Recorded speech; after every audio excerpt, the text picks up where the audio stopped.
کو رسول اللہ نے شعبان کو اس لیے برکت کا مہینہ بنایا، اس مہینے میں اس لیے نفلی روزے رکھے۔ اللہ اکبر۔ آڈٹ کی رات ہے، جو لوگ کاروبار کرتے ہیں وہ سمجھ جائیں گے اس بات کو۔ آڈٹ سمجھتے ہیں، سارے لیکھے جوکھے کی رات ہے، حساب کتاب کی رات ہے۔ آئندہ سال کیا ہوگا دنیا میں وہ لکھا جائے گا، کتنے لوگ پیدا ہوں گے، کتنے چلے جائیں گے، وہ تحریر کیا جاتا ہے اس رات کو۔ رسول اللہ نے شعبان کو اس لیے برکت کا مہینہ بنایا، اس مہینے میں اس لیے نفلی روزے رکھے کہ جب حساب کتاب تیار ہو، جب آڈٹ کیا جائے تو ہماری گنتی روزے داروں میں آئے، اچھے لوگوں میں آئے۔ تو اس رات جو ہے تو برکتوں والی ہے، بڑی عظمت والی، لیکن کن لوگوں کے لیے؟ ان پانچوں کے لیے نہیں، مشرکوں کے لیے، چغل خوروں کے لیے، تکبر کرنے والوں کے لیے، شرابیوں کے لیے، ماں باپ کے نافرمانوں کے لیے کوئی فائدہ ہونے والا نہیں ہے۔ اچھا، جب یہ کیٹیگری لگا دی گئی، پابندی لگا دی گئی کہ یہ 5 قسم کے لوگوں کو یہ رات فائدہ نہیں پہنچائے گی، 5 قسم کے لوگوں پر رحمت نہیں آئے گی، پھر میرے رب کا کمال دیکھیے، رب کریم نے قرآن پاک میں سیدھا اعلان کیا ہوا ہے، ما غرک بربک الکریم، کہ میرے بندو تم میں سے جب کوئی ان گناہوں کی توبہ کرنے آئے گا، اگرچہ وہ اسی رات ہی کیوں نہ آ جائے، اس سے پہلے بھی کیوں نہ آ جائے، اس کے بعد بھی کیوں نہ آ جائے، اگر وہ سچے دل سے کہہ دے کہ آج کے بعد سوائے اللہ کے کسی کو حاجت روا نہیں مانتا، آج کے بعد کسی کی چغلی نہیں کروں گا، آج کے بعد میں اپنے آپ کو تکبر کے اندر نہیں مبتلا کروں گا، آج کے بعد ماں باپ کی نافرمانی نہیں کروں گا، آج کے بعد میں شراب نہیں پیوں گا، تو میرا رب کہتا ہے کہ میں اس کے لیے غفور الرحیم بن جاؤں گا۔ پھر جب میرا بندہ میرے پاس معافی مانگنے کے لیے آئے گا تو میں اپنے بندے کو معاف کر دوں گا۔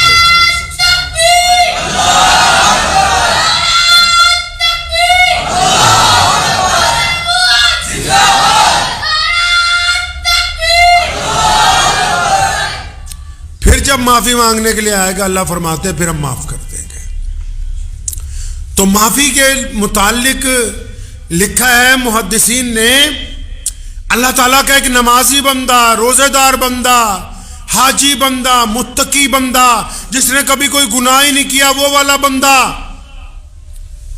مخلص بندہ، عبادت گزار بندہ، وہ جب دعا میں اپنے رب کو پکارتا ہے نا کہ یا اللہ میری مدد فرما، اللہ تعالیٰ کہتے ہیں لبیک، بھئی میں تیرے ساتھ ہوں۔ اللہ فرماتے ہیں لبیک، کہ میں تیرے ساتھ ہوں، گھبرانا نہیں، تو جو کہہ رہے ابھی کر دیں گے، کوئی مسئلہ نہیں ہے۔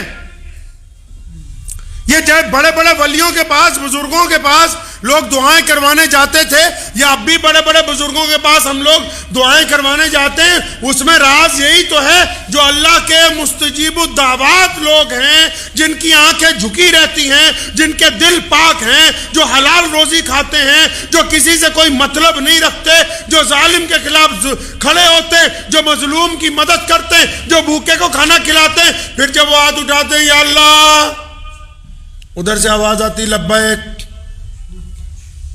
کہ بھائی میں تو تیرے ساتھ ہوں۔ پوچھا نا اللہ سے کہ اللہ جب تیرا کوئی نیک بندہ تجھے پکارتا ہے تو آپ کیا کہتے ہیں؟ اللہ نے فرمایا میں آواز دے دیتا ہوں لبیک، کہ بھائی میں تیرے ساتھ ہوں۔ مانگ کیا مانگتا ہے؟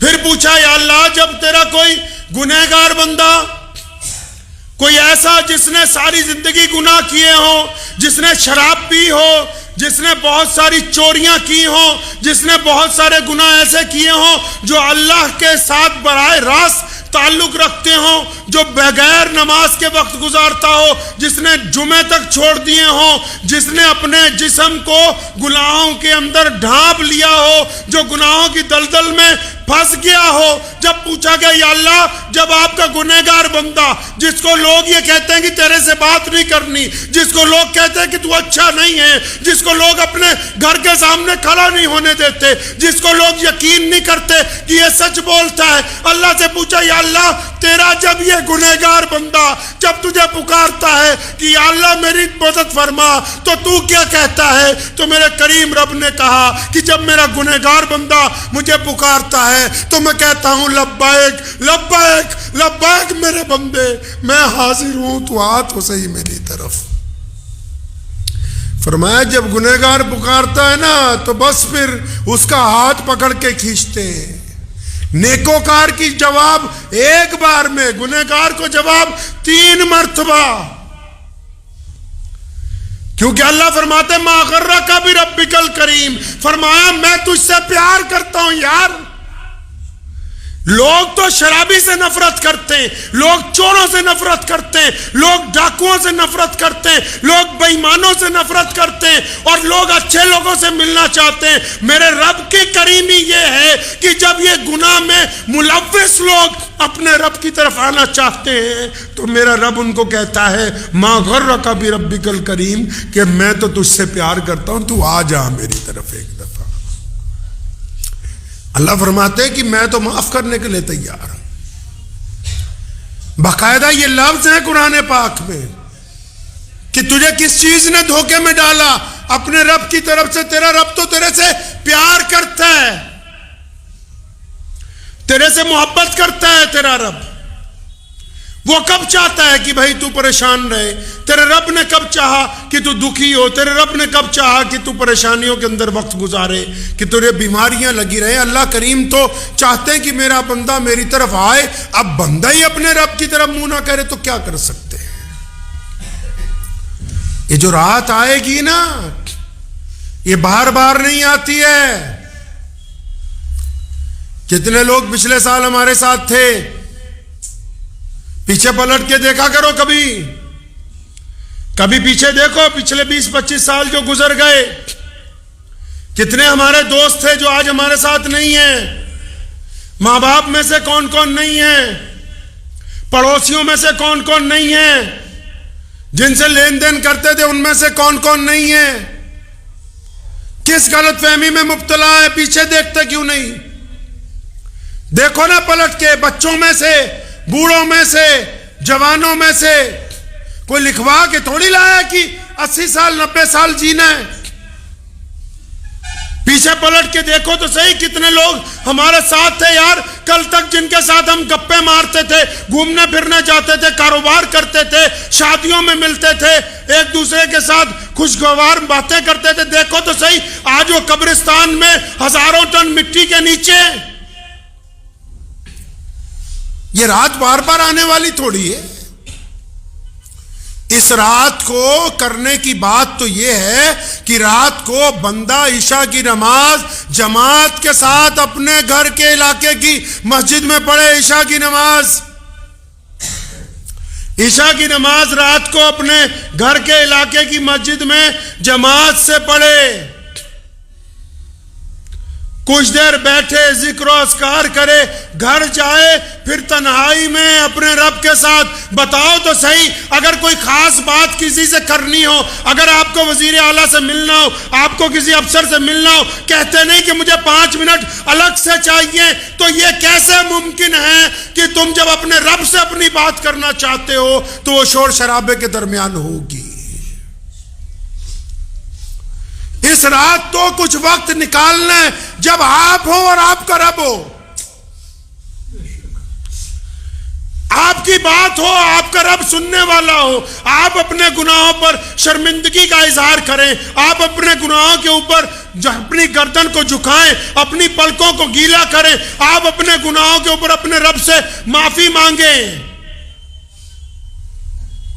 ہونا تو یہی چاہیے جو سنت طریقہ ہے کہ نماز جماعت سے ہو اور پھر اس کا اذکار کے ساتھ بندہ اپنے گھر پہ ہو، پھر اپنے گھر میں بھی اپنے گھر والوں سے علیحدہ ہو جائے، کسی کمرے میں چھت کی ایک نکڑ پر کہیں ڈیوڑی میں ایک طرف بیٹھ کے اپنے رب کے ساتھ باتیں کرے، اپنے رب کا ذکر کرے، اس کی ثنا بیان کرے، کہے زبان سے کہ تیرے علاوہ عبادت کے لائق ہے ہی کوئی نہیں، تجھ سے زیادہ غفور الرحیم کوئی نہیں۔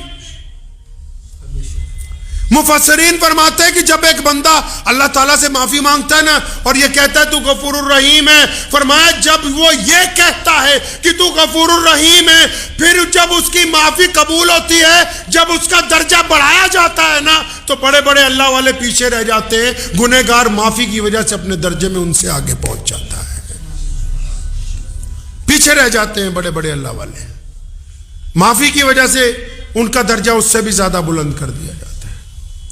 پھر رات کے کسی پہر اٹھ کے قریب کے قبرستان میں جا کے پوری امت کے لوگوں کے لیے، اپنے والدین کے لیے، اپنے بزرگوں کے لیے اور پھر پوری امت کے لوگوں کے لیے دعا کرے کہ میں اپنے نبی علیہ الصلوۃ والسلام کی سنت کے مطابق آیا ہوں۔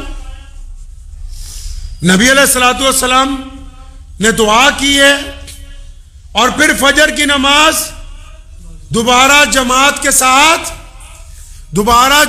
کے ساتھ مسجد میں ادا کرے۔ جس بندے نے جو عشاء کی نماز جماعت سے ادا کی، رات کو اپنے رب کو راضی کیا، فجر کی نماز جماعت سے ادا کی، اس بندے کو ساری رات عبادت کرنے کا ثواب ملے گا، گرچہ بیچ میں 1-2 گھنٹے اگر اس کی آنکھ لگ بھی جائے تب بھی ساری رات عبادت کرنے کا ثواب اس کو ملے گا۔ اور ایک بات اور کریں اس رات، موبائل سے پرہیز کر لیں۔ ٹھیک ہے اسی میں دین کی باتیں بھی جا رہی ہیں لیکن یہ اتنا اچھا نہیں ہے، اس سے پرہیز کر لیں کیونکہ اب یہ چگلی کا آسان ذریعہ ہے، گناہ کا آسان ذریعہ ہے، وقت کو برباد کرنے کا آسان ذریعہ ہے، بے حیائی کو عام کرنے کا آسان ذریعہ ہے، زنا کو عام کرنے کا آسان ذریعہ ہے۔ ٹھیک ہے آپ ہیں اور آپ کا رب ہے، جب آپ اور آپ کا رب رات کو باتیں کرے تو پھر یہ ساتھ میں نہ ہو، یہ ساتھ میں نہ ہو آپ کے۔ جب آپ اپنے رب سے بات کریں تو بس آپ ہی ہو اور آپ کا رب ہی ہو، پھر اپنی حاجتیں اپنے رب کے آگے رکھیں، اپنی ضرورتیں اپنے رب کے آگے رکھیں۔